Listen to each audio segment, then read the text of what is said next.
वृंदावन विहारी लाल की, राधा रानी की।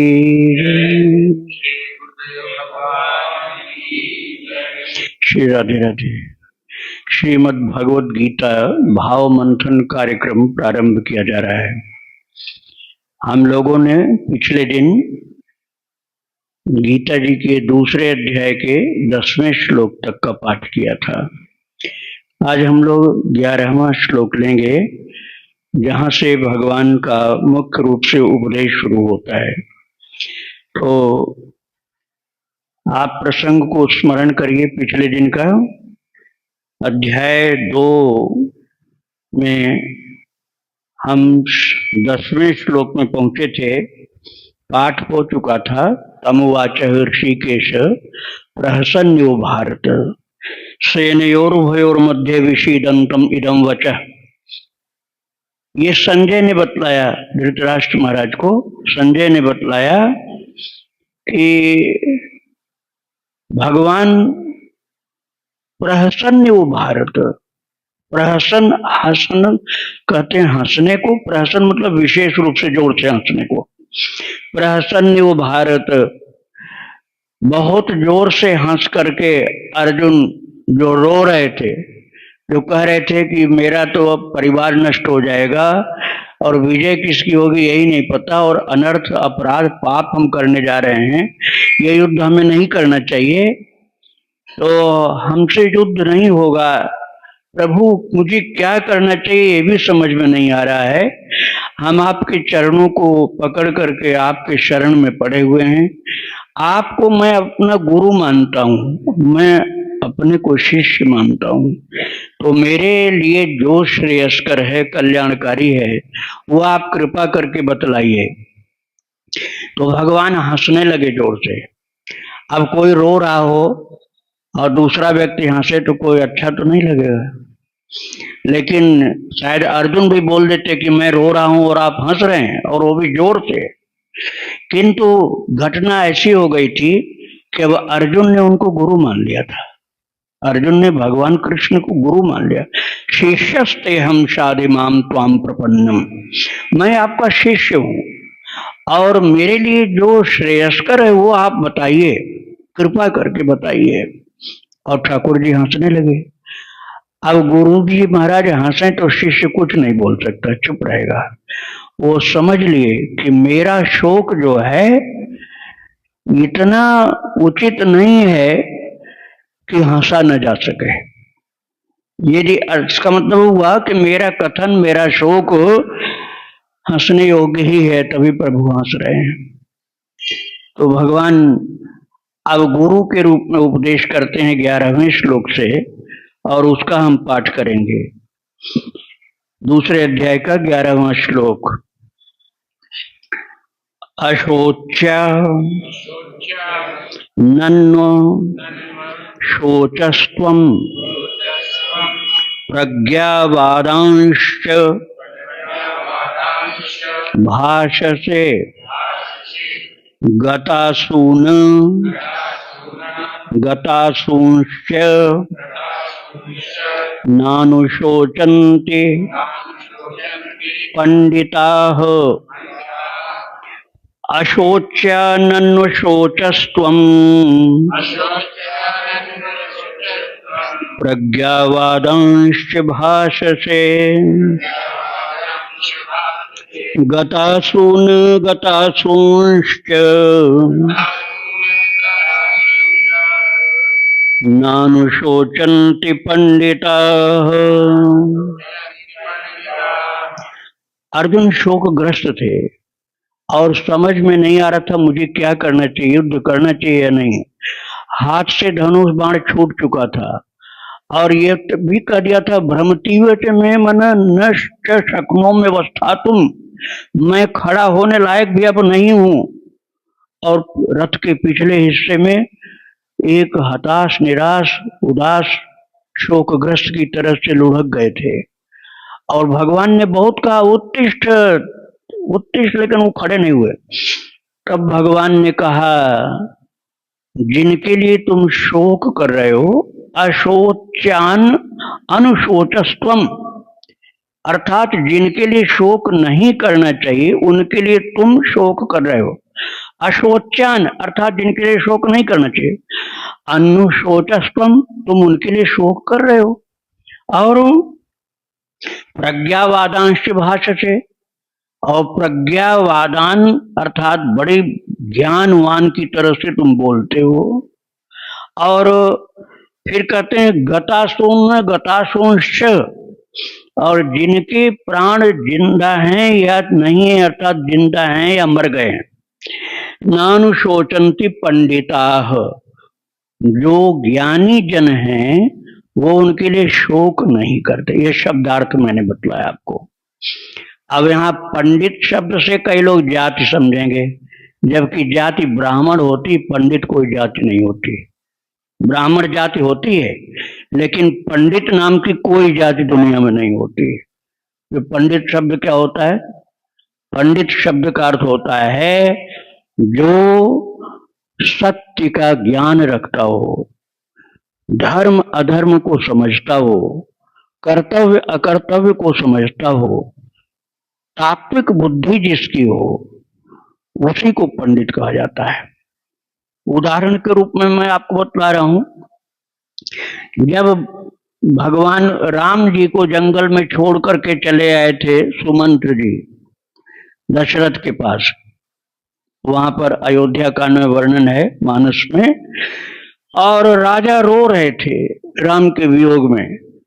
सुमंत्र जी ने क्या कहा था? महाराज तुम पंडित ज्ञानी, ये कहा था दशरथ जी को सुमंत्र ने कि महाराज आप पंडित हो और ज्ञानी हो। यदि जातिवाचक शब्द होता तो झूठी बात होती ना। राजा दशरथ को सुमंत्र ने पंडित कहा, अर्थात आपको सत्य का ज्ञान है, क्योंकि एक बार दशरथ को बताया जा चुका है एक ऋषि के द्वारा, ये विष्णु भगवान है और ये रावणम हंतु कामास्ते गमिष्यन्ति न संशय, रावण को मारने के लिए जाएंगे, ये घर में नहीं रहेंगे, ये राक्षसों का उद्धार करेंगे, दुष्टों का दमन करेंगे, संतों का परित्राण करेंगे, उनकी रक्षा करेंगे, इसलिए अवतार हुआ है। इसलिए सुमंत्र जी कह रहे महाराज तुम पंडित ज्ञानी, आप वास्तव में पंडित हैं अर्थात विवेकी पुरुष हैं। तो पंडित का तात्पर्य जातिवाचक नहीं है, ज्ञानी पुरुष के लिए पंडित शब्द प्रयोग किया जाता है। अब देखिए भगवान गुरु के रूप में उपदेश करना शुरू किए हैं, तो जब कोई गुरु प्रवचन करते हैं या उपदेश करते हैं तो प्रथम में शुरू में मंगलाचरण करते हैं। तो किसकी वंदना करते हैं? भगवान की। अब भगवान ही बोल रहे हैं तो किसकी वंदना करें? भगवान ही प्रवचन कर रहे हैं, तो शुरू में पहला शब्द बोला अशोच्यान शोचस्त्वम, अशोचान अनुशोचस्त्वम, जो शोक के योग्य नहीं है उनके लिए शोक कर रहा है। तो अक्षर क्यों बोला गया?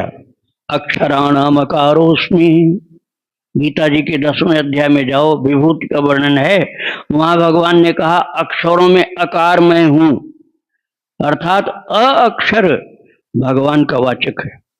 अक्षराणाम अकारोस्मि, और प्रत्येक अक्षर में जो स्वर के अक्षर हैं सब में अ रहता है, बिना अ के उच्चारण नहीं हो सकता है। जैसे आपको बोलना है क में अ है इसलिए क बोल रहे हो, नहीं तो उसमें अ हटाते हलंत लग जाएगा, आधा क हो जाएगा वो।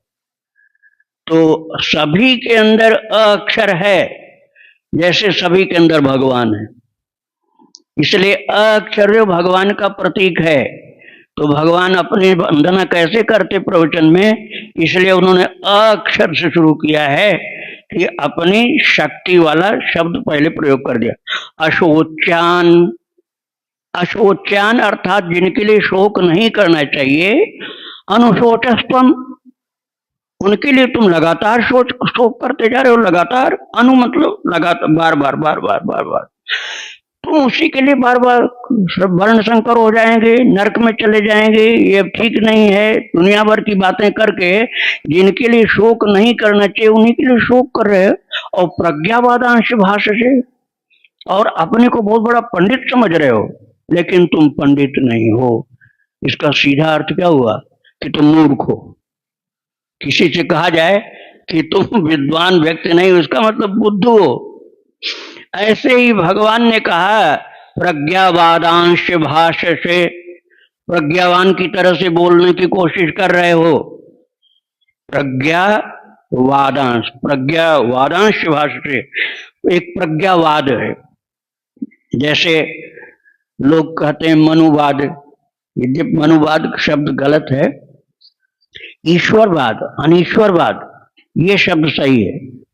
ईश्वरवाद अर्थात ईश्वर को मानने वाला, अनीश्वरवाद अर्थात नास्तिक। अब बाद में इसी तरह से मिलते जुलते शब्द लोगों ने बना लिए, लेनिनवाद, मार्क्सवाद, गांधीवाद और बहुत से शब्द बनाए, किसी ने बौद्धवाद बना दिया। लेकिन दोष ही चुना जाएगा, ईश्वरवाद और अनीश्वरवाद उसी के अंतर्गत सब आ जाते हैं। किंतु भगवान ने एक अलग शब्द बनाया है, प्रज्ञावादांश भाष्य से। प्रज्ञावाद युक्त जो हैं, प्रज्ञा किसको कहते हैं? उच्च कोटि का जो ज्ञान होता है उसको प्रज्ञा कहा जाता है। तात्पर्य हुआ कि बहुत ऊंचे पंडित की तरह से तुम बोल रहे हो कि वर्ण संकर हो जाएंगे, युद्ध में सब पुरुष मर जाएंगे, स्त्रियां रह जाएंगी, वो जाएंगी दूसरे परिवार में रहेंगी, वर्ण संकर होंगे, जिससे लुप्त पिंडोदक क्रिया हो जाएगी, और वो नरकाय युव कुलग्ना नाम कुलस्य च पतंत पितरो हेषाम लुप्त पिंडोदक क्रिया। ये सब पंडित की भाषा जो बोल रहे हो वो तुम पंडित हो नहीं। सीधा क्या मतलब हुआ कि तुम इस समय महामूर्ख हो। भगवान ने इस बात को शिष्टता के शब्द में प्रयोग किया, यह नहीं कहा कि महामूर्ख हो, बोले तुम पंडित नहीं हो। क्यों कि गतासून अगतासून श्रेणान शोचन्ति पंडिता। दूसरी लाइन, गतासून जिनके प्राण चले गए हैं, और अगतासून अर्थात जिनके प्राण नहीं गए हैं, न अनुशोचन्ति पंडिता, उनके लिए पंडित जन चिंता नहीं करते। पंडित जन मैंने बता दिया जातिवाचक नहीं है, ज्ञानी का तात्पर्य है। अब मैं उदाहरण के रूप में आपको बता रहा हूं, हमारे बगल में ही उड़िया बाबा का आश्रम है। उनको बिल्कुल ठीक ठीक पता था कि आज इस समय शरीर मेरा छूटेगा गणासे के प्रहार से, और उसको साथ में लेके चल रहे हैं और कह रहे हैं हम दोनों एक साथ चलेंगे, आज यही जमीन पर स्मशान बनने वाला। देख गीत बैठा है, और जातस्य ही ध्रुव मृत्यु ध्रुवम जन्म मृतस्य च, इस श्लोक की व्याख्या सुनाया और फिर समाधि लगा के बैठ गए। कोई घबराहट नहीं, कोई चिंता नहीं, जबकि पता है कि अभी गणासा सिर पर पड़ेगा, अभी मृत्यु होगी। तो अगतासून जिनके प्राण नहीं गए हैं, और गतासून की मैं बात बता दूं आपको, आप लोग महाप्रभु चैतन्य के विषय में बहुत कुछ सुने ही होंगे।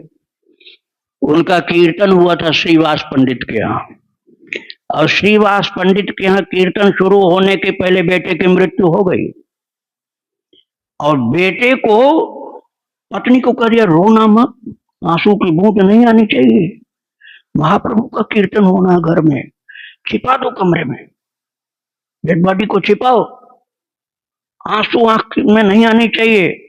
अपने तो सावधान है, पत्नी को भी सावधान कर लिया। और कीर्तन में महाराज कितने सावधान थे कि आनंद भी आ रहा है, लेकिन हल्की सी आंसू थोड़ी सी दिखलाई पड़ी पत्नी के, महाप्रभु सावधान हो गए। क्या बात है श्रीवास, कुछ शोक सा वातावरण लग रहा। बोले नहीं महाराज कुछ नहीं, कीर्तन करिए। बोले सही बता दो। बोले आपसे क्या छिपाना है, इस शरीर के पुत्र का निधन हो गया, वो मामूली बात है महाराज, मरते जीते रहते लोग, आप कीर्तन करिए। महाप्रभु ने कहा तुम कहो तो मैं इसको जिंदा कर दूं। बोले प्रभु आपका कीर्तन हो रहा है, आपके पार्षद लोग यहाँ हैं, आपकी दिव्य शक्ति यहाँ विराजमान है। ऐसे पवित्र वातावरण में शरीर किसी ने त्यागा है तो बड़भागी ही होगा और वैकुंठ में सीधा पहुंचेगा।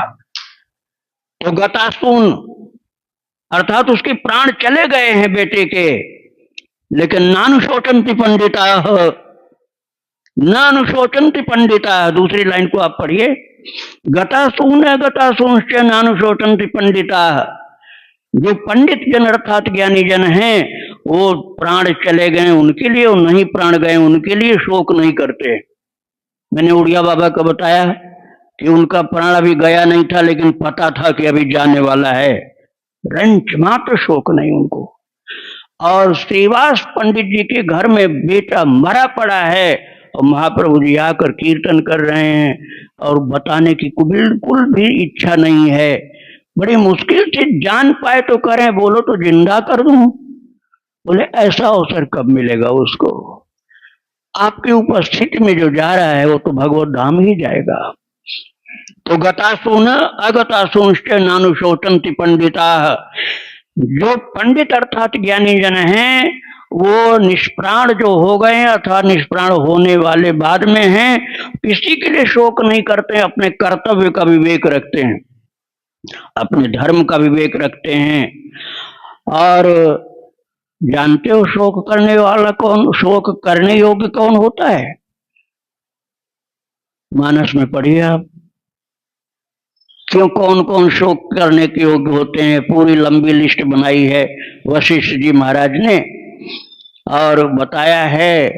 सोचिए जति प्रपंच रच विगत विवेक विराग, बैखान सोई सोचे जोगी पर और तप विहाय जही भोगई भोगी।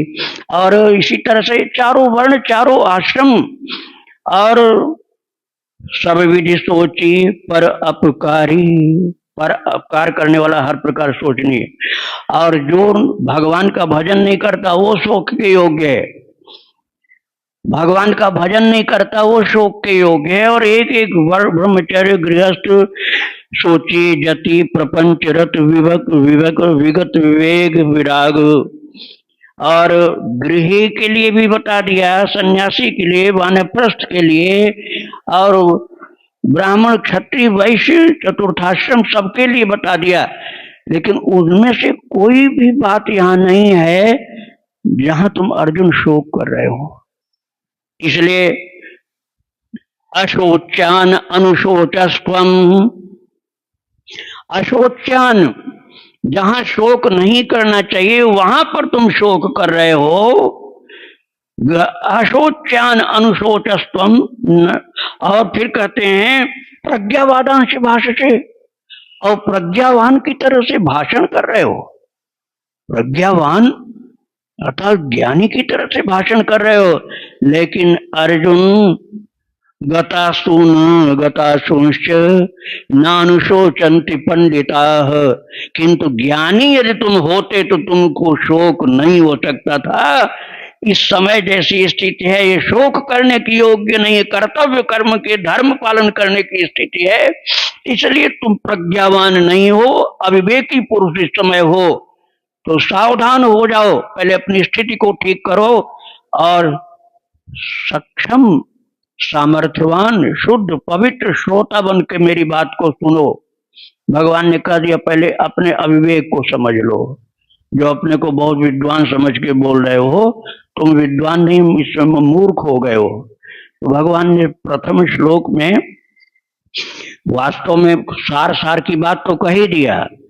और हमने बताया ने प्रारंभ किया अक्षर आकार से और अर्जुन को बता दिया कि तुम पहले तो अहंकार अपना छोड़ दो विद्वान होने का, प्रज्ञावान तुम नहीं हो, उस अहंकार को छोड़ दो और शोक करने योग्य भी नहीं हो, इस बात को भी समझ लो। फिर आगे की बात मैं बताऊंगा। तो श्री कृष्ण भगवान जो पार्थ सारथी हैं वो अपने प्रिय भक्त अर्जुन को युद्धभूमि में ज्ञान प्रदान करने के लिए रथ पर विराजमान हैं। उन परम भक्त अर्जुन और उनके आराध्य प्रभु श्री कृष्णचंद्र के चरणों में प्रणाम करके आज श्रीमद् भगवद गीता भाव मंथन को यहीं विराम दे रहा हूँ। श्री राधे राधे। वृंदावन बिहारी लाल की जय, राधा रानी की जय।